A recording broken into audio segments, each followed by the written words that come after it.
IMF's 1 billion loan to Pakistan puzzles many, including Omar Abdullah, not sure how, even as many leaders globally have called for de-escalation of tensions between India and Pakistan. The International Monetary Fund has approved a fresh 1 billion loan to Pakistan.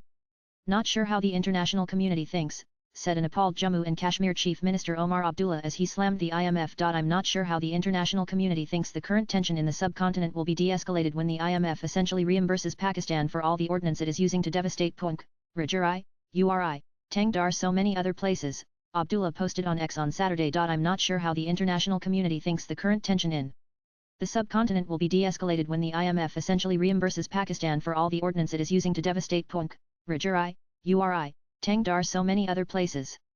Omar Abdullah May 10, 2025. The IMF's decision has puzzled many, who took to social media to question the decision.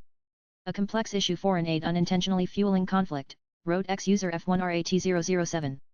A user, Nage the World, tagged US President Donald Trump and his special government employee Elon Musk to ask exactly, honestly, what's going on. Also read Pakistan will face consequences. India says neighbor waited for IMF bailout before big escalation in a pre-dawn strike on Saturday. Pakistan launched drones and missiles, including a Fateh-1 missile, at India.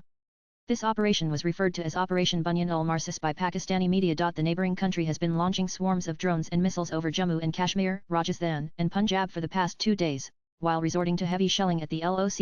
India previously expressed doubts regarding the effectiveness of IMF programs in Pakistan due to its unreliable track record and the risk of debt financing funds being diverted to support state-sponsored cross-border terrorism. Consequently, New Delhi opposed the IMF's proposal to grant new loans amounting to $2.3 billion to Pakistan, arguing that these funds could potentially be misused for financing terrorism across borders. India expressed its disapproval during the IMF board meeting on Friday, which was held to review the $1 billion Extended Fund Facility EFF lending program and to consider a new $1.3 billion Resilience and Sustainability Facility RSF lending program for Pakistan. Although abstaining might seem passive, it was a deliberate diplomatic message based on both principle and policy. A report in Money Control explained why India's abstention was not an act of neutrality, but a diplomatic rebuke couched in IMF protocol. Nan Pakistan Army's grip on economy. India expressed significant concerns regarding the extensive involvement of the military in Pakistan's economic management.